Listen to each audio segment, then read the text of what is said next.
Welcome to VVD news TV. ప్రజల కోసం ప్రశ్నించుకుంటున్నాయి ఈ రోజు వార్తల్లోని ముఖ్యాంశాలు.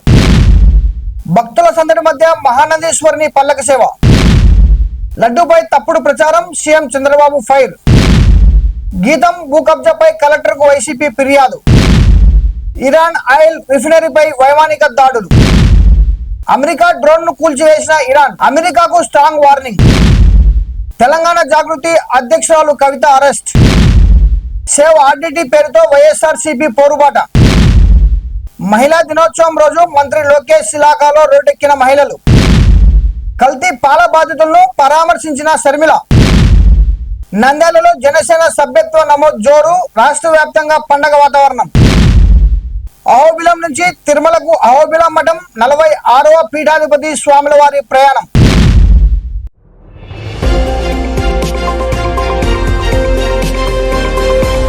పరమేశ్వరునికి ప్రీతికరమైన సోమవారం సందర్భంగా శ్రీ కామేశ్వరి మహానందీశ్వర స్వామి పల్లకి సేవ వైభవంగా నిర్వహింపబడింది. భక్తులు భారీగా హాజరై స్వామివారి దర్శనం పొందుతూ ప్రత్యేక పూజలు నిర్వహించారు.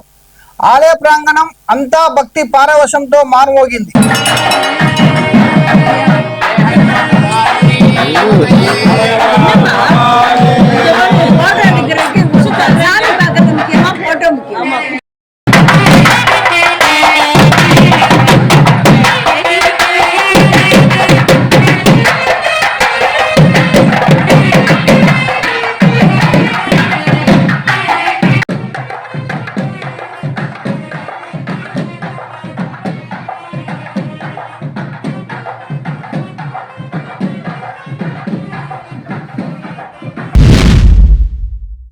లడ్డూపై తప్పుడు ప్రచారం చేస్తున్నారని సీఎం చంద్రబాబు మండిపడ్డారు. వెంకటేశ్వర స్వామికి అపచారం చేసే విధంగా ఎవరు వ్యవహరించినా ఎట్టి పరిస్థితుల్లోనూ ఉపేక్షించబోమని స్పష్టం చేశారు. భక్తుల విశ్వాసాన్ని దెబ్బతీసే చర్యలు సహించబోమని హెచ్చరించారు. తిరుపతిలో లడ్డు కల్తీ, మద్య విషం, ఇంకో పక్క భూములని కబ్జా ఎక్కడికక్కడ చేస్తా ఉంటే అవన్నీ ప్రక్షాళన చేయడానికి నాకు సమయం అంతా సరిపోతా ఉంది. దానిపైన మళ్ళా తప్పుడు ప్రచారం, సిబిఐ రిపోర్ట్ ఇచ్చిన దానిపైన తప్పుడు ప్రచారం. నేను ఒకటే చెప్తున్నా, వెంకటేశ్వర స్వామికి అపచారం చేస్తే, వెంకటేశ్వర స్వామిని అపవిత్రం చేస్తే నేను ఎట్టి పరిస్థితుల్లో ఉపేక్షించనని మరొక్కసారి మీ అందరికీ హామీ ఇస్తున్నా. నేను చెయ్యను, వేరే వాళ్ళని చేయనీయను. టెహరాన్ దక్షిణంలోని టెడ్గుయాన్ ఆయిల్ రిఫైనరీపై అమెరికా, ఇజ్రాయెల్ వైమానిక దాడులు జరిగినట్లు సమాచారం.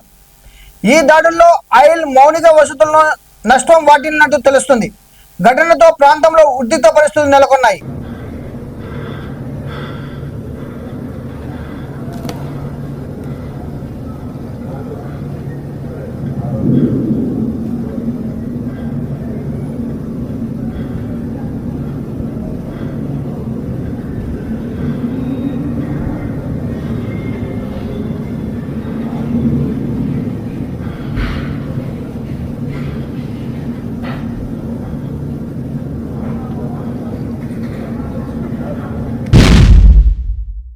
అత్యంత శక్తివంతమైన MQ-9 రిఫర్ డ్రోన్ ను క్షిపణితో కూల్చివేశామని ఇరాన్ ప్రకటించింది. డ్రోన్ శకలాల ఫోటోలను కూడా విడుదల చేసింది. జోర్డాన్, బహ్రెయిన్, UAE స్థావరాల నుంచి డ్రోన్ ప్రయోగించబడిందని తెలిపింది.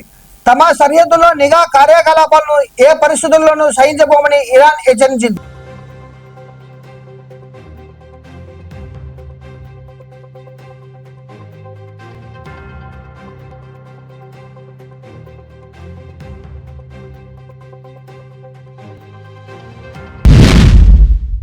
తెలంగాణ జాగృతి అధ్యక్షురాలు కవితను ఖమ్మం జిల్లాలో పోలీసులు అరెస్ట్ చేశారు.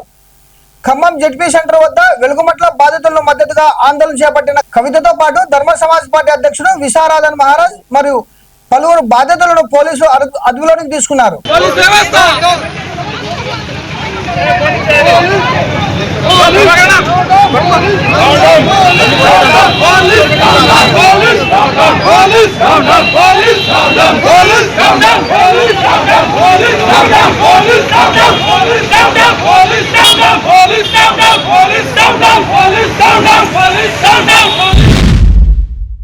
సేవ్ ఆర్డిటి పేరుతో వైఎస్ఆర్సీపీ నాయకులు ఉరవకొండ తహసీల్దార్ కార్యాలయం వద్ద ధర్నా నిర్వహించారు.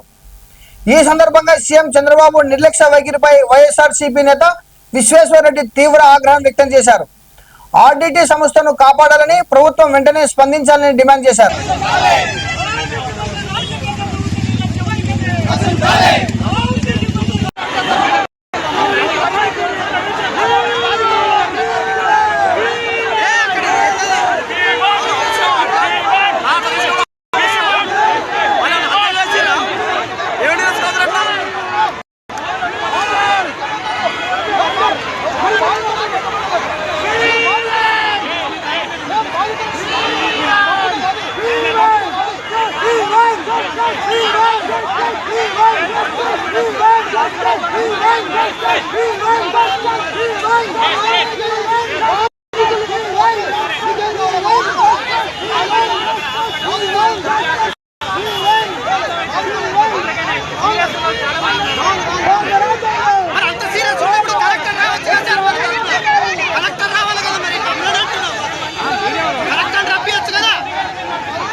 దుగ్గిరాల మండలం తుమ్మపూడిలో యువతల ఫోటోలు తీశారని ఆరోపిస్తూ మహిళలు రోడ్డుపై బైఠాయించి ఆందోళన చేశారు. యువకుడిని వెంటనే అరెస్ట్ చేశారని డిమాండ్ చేస్తూ అరెస్ట్ చేసే వరకు ఆందోళన కొనసాగిస్తామని హెచ్చరించారు.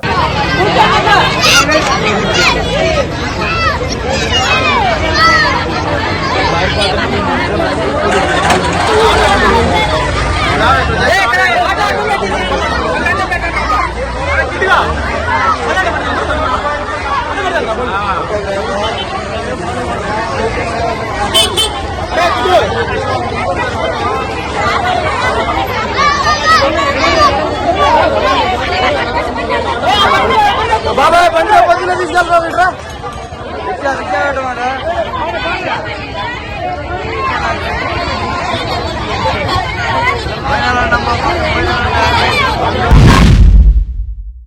కల్తీ పాల ఘటనలో అనారోగ్యానికి గురై ఆసుపత్రిలో చికిత్స పొందుతున్న బాధితులను ఏపీసీసీ చీఫ్ వైఎస్ శర్మిలారెడ్డి పరామర్శించారు. కిమ్స్ ఆసుపత్రికి వెళ్లి వారి ఆరోగ్య పరిస్థితిని అడిగి తెలుసుకున్నారు. బాధితులకు మెరుగైన చికిత్స అందించాలని వైద్యులను కోరారు. రాజమండ్రిలో కొద్ది రోజుల క్రితం కల్తీ అయిన పాల వల్ల 11 మంది చనిపోవడం జరిగింది. ఇంకా చాలా మంది అఫెక్ట్ అవ్వడం జరిగింది. వాళ్ళని చూడ్డానికి ఈరోజు ఇక్కడికి రావడం జరిగింది. మన రాష్ట్రంలో గమనిస్తే పాలు కల్తీ, నెయ్యి కల్తీ, మద్యం కల్తీ, వాగ్దానాలు కల్తీ, అసలు మొత్తం పాలన కల్తీ. ఇది ఈరోజు ఆంధ్ర రాష్ట్ర పరిస్థితి. వరలక్ష్మి మిల్క్ వెండర్ అని ఒక డైరీ సంస్థ మిల్క్ సప్లై చేసేది 11 సంవత్సరాలుగా అన్లైసెన్స్డ్ వెండర్, అంటే లైసెన్స్ లేదు ఈ వెండర్ కి. అన్లైసెన్స్డ్ వెండర్ మిల్క్ సప్లై చేస్తూనే ఉన్నాడు. ఏ డిపార్ట్మెంట్ ఏ యాక్షన్ తీసుకోలేదు. మొన్న మధ్య ఇథిలిన్ గ్లైకాల్ అని కూలెంట్ కు వాడే ఒక కెమికల్ మిల్క్ లో కలిసి ఏకంగా 11 మంది చనిపోవడం జరిగింది. 9 మంది ఇంకా ప్రాణాల కోసం పోరాడుతున్నారు. వీరిలో 5 మంది కండిషన్ చాలా క్రిటికల్ గా ఉంది. ఇద్దరైతే బిడ్డలు, 5 సంవత్సరాల లోపల బిడ్డలు. ఇది ఎంత షాకింగ్ గా, ఎంత భయంకరంగా ఉంది అంటే వినడానికి కూడా ఇది నిజంగానే పాల వల్ల ఇది జరిగిందా అని ఆ పేషెంట్లను చూస్తుంటే వాళ్ళకి ఏ మెడికల్ హిస్టరీ లేదు ఇంతకు ముందు. శుభ్రంగా ఉన్న ఆరోగ్యాలు కూడా డయాలసిస్ ట్రీట్మెంట్ జరిపించుకునే పరిస్థితికి, ఆర్గన్స్ షట్ డౌన్ అయిపోయే పరిస్థితికి, వెంటిలేటర్ల మీద ఉండే పరిస్థితికి వాళ్ళ ఆరోగ్యం ఇలా దిగజారిపోయింది అంటే ఇది నిజంగానే చాలా చాలా ఆశ్చర్యం.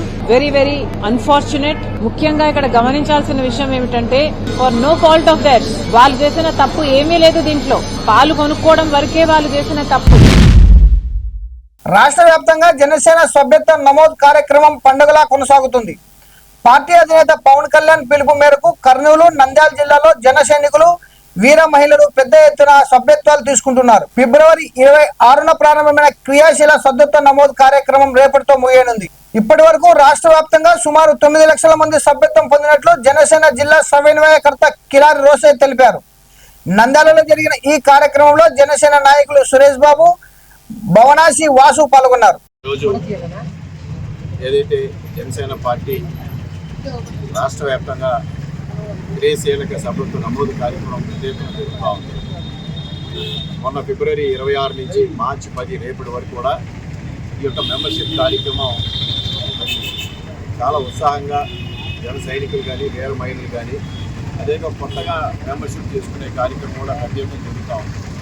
ఉమ్మడి గుంటూరు, ఉమ్మడి నంద్యాల, కర్నూలు జిల్లాల ఇన్ఛార్జ్ చింతల సురేష్ బాబు గారు, అలాగే పెద్దలు వెంకట సుబ్బయ్య గారు, అలాగే భవనాసి శ్రీనివాస్ గారు, ఇక్కడ ఏదైతే గురుబాలు గారు, అలాగే దండి మురళి గారు, చేసిన అందరూ కూడా నాయి వెంకటేశ్వర గారు అందరూ కూడా పెద్ద ఎత్తున ఈ కార్యక్రమం మరి ఉత్సాహంగా చేస్తూ ఉన్నారు.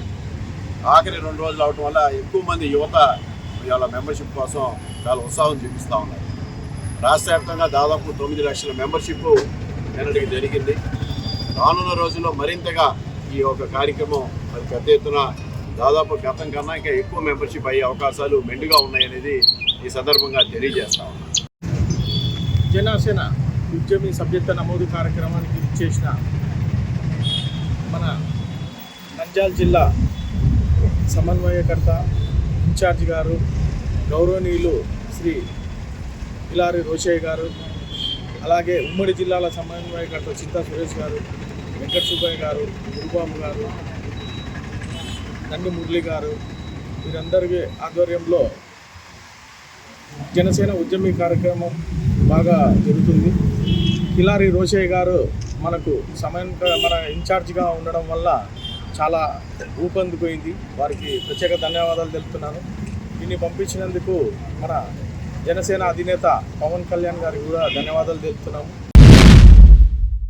శ్రీ అహోబిలం మఠం అహోబిలం బ్రహ్మోత్సవాలను ముగించుకున్న అనంతరం అహోబిలం మఠం 46వ పీఠాధిపతి స్వామిల వారు అహోబిలం నుండి తిరుమలకు బయలుదేరారు. ఈ నెల 11వ తేదీన తిరుమలలో జరిగే మంగళ శాసనం కార్యక్రమంలో మరియు 15వ తేదీన నిర్వహించనున్న అన్నమాచార్య వర్ధంతి మహోత్సవంలో పాల్గొనడానికి స్వాముల వారు తన శిష్య పరివారంతో తిరుమలకు వెళ్లారు.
మరిన్ని అప్డేట్ కోసం చూస్తూనే ఉండండి వివిడి న్యూస్ టీవీ, ప్రజల కోసం ప్రశ్నించే గొంతునే.